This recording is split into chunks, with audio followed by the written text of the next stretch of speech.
fascinated and intrigued to learn. Before we begin our reading, I'd love to quickly remind you that you can watch all of my ASMR uploads on my Patreon without the YouTube advertisements if you want to support me. Okay. Now, without further ado, enjoy the reading.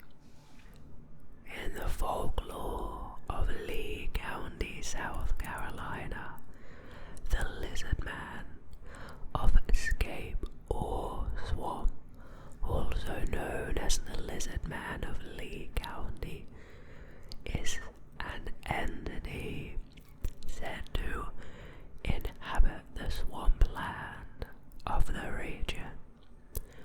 First mentioned in the late 1980s, the purported sightings and damage attributed to the creature yielded a significant amount of newspaper, radio, and television publicity. Professor of Religious Studies Joseph B. Laycock described the media frenzy and subsequent cult appreciation for this and other similar claims as following a predictable chain of events. A strange sighting, media attention, more sightings, followed by visits from curious tourists and monster hunters. Researcher Ben Radford states that this is a compelling story, but several important aspects wither under skeptical scrutiny. Now to the history of the creature. I wonder how it started. On July 14th, 1988, so a bit more recent, the Lee County's Sheriff Office investigated a report of a car damaged overnight while parked at home in the area of Browntown outside Bishopville, South Carolina, on the edges of the Scape or Swamp. The car reportedly had tooth marks and scratches, with hair and muddy footprints left behind. Sheriff Liston Drewsdale noted this was the start of various claims that eventually coalesced into a story about a lizard man in the swamp. Prompted by the news of the vehicle damage, 17-year-old local Christopher Davis reported to the sheriff that his car was damaged by a creature he described as green, wet-like, about 7 feet, 2.1 meters tall, and had 3 fingers, red eyes, skin like a lizard, snake-like scales, 2 weeks prior. According to Davis, he was driving home from working the night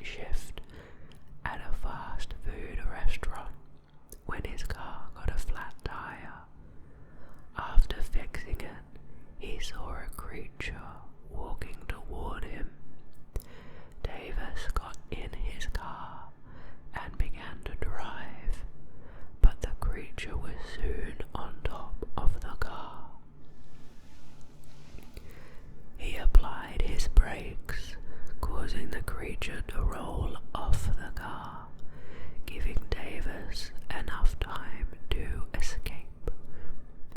Coverage by newspapers and media resulted in increased attention for his claims. Local businesses began selling Lizard Man t-shirts, and the local Chamber of Commerce encouraged the media attention as good for the community. The increase in newspaper and media publicity prompted further reports of sightings, and the area soon became a tourist attraction for visitors and hunters. This does seem to be quite a common occurrence when reading these cryptid and folklore Wikipedias. It seems to be a common story when one sighting prompts others to report their own sightings of said creature. And another thing is that this does seem to frequently be beneficial for tourism, so I wonder if local tourism management and government don't have a problem with these rumours as they bring in tourists. As long as everyone's being safe, it seems like a bit of fun. Local radio station WCOS offered a $1 million reward to anybody who could capture the creature alive. On August 5th, Kenneth Orr, an airman stationed at Shaw Air Force Base, filed a police report alleging that he had encountered the Lizard Man on Highway 15 and he had shot and wounded it. He presented several scales and a small quantity of blood as evidence, or recanted this account. Days later, when he was arraigned for unlawfully carrying a pistol and the misdemeanor offence of filing a false police report. Oops, that doesn't sound like the best move on their part.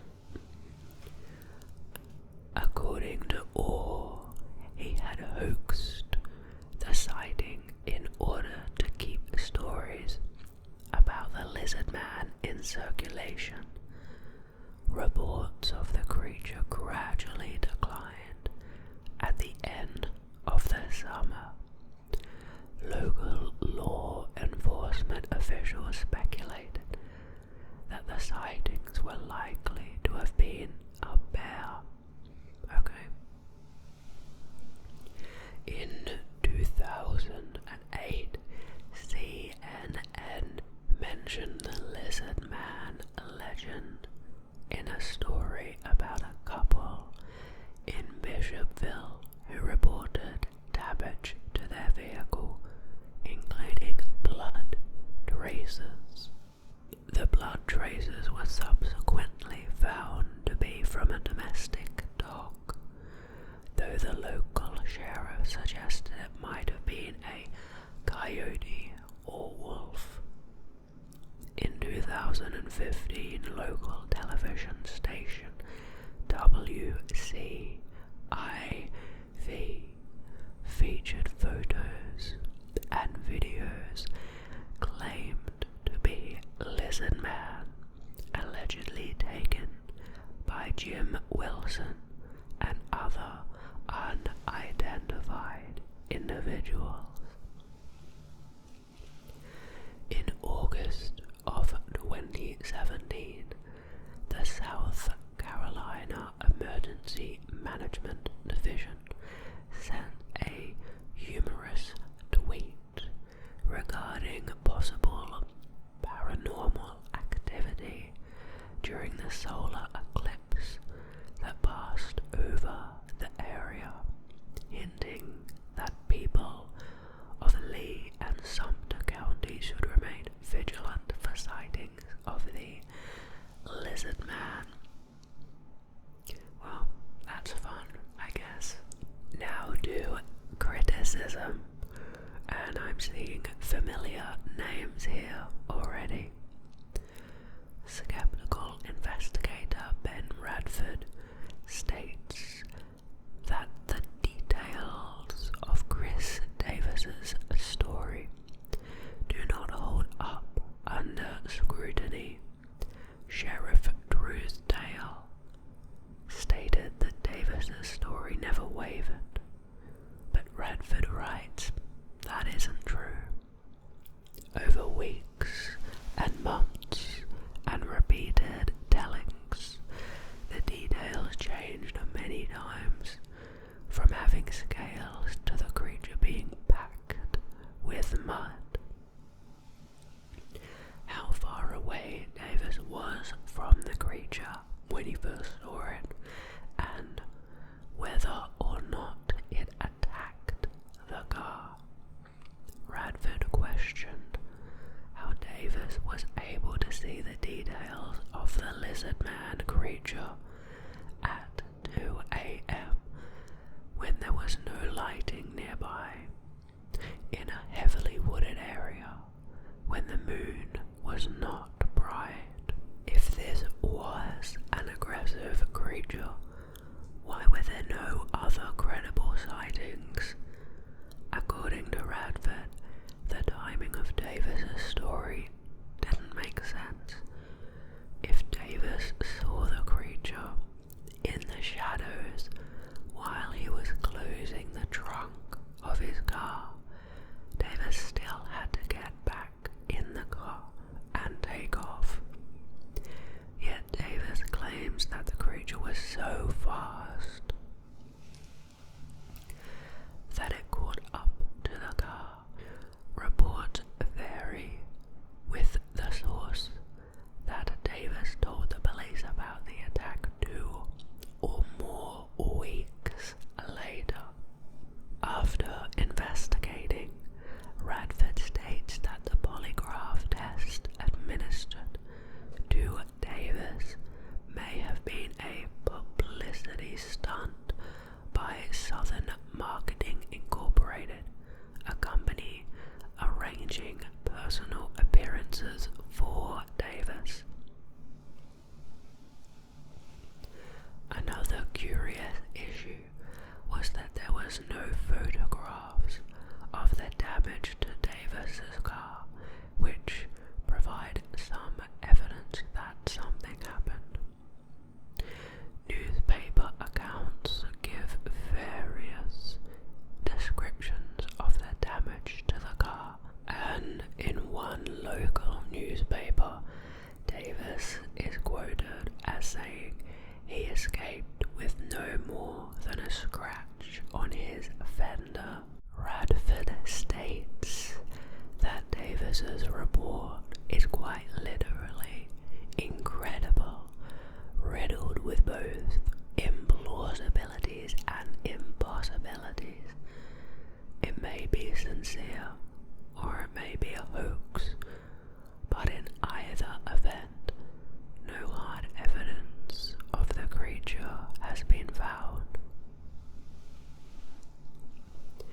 Investigator Alicia Lutz has suggested that what Davis saw that night was actually a local butterbean farmer, Lucius Elmore, who was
plausibility in him having mistook that farmer for a creature of some sort and then fabricated the rest of the account, given that we don't have solid evidence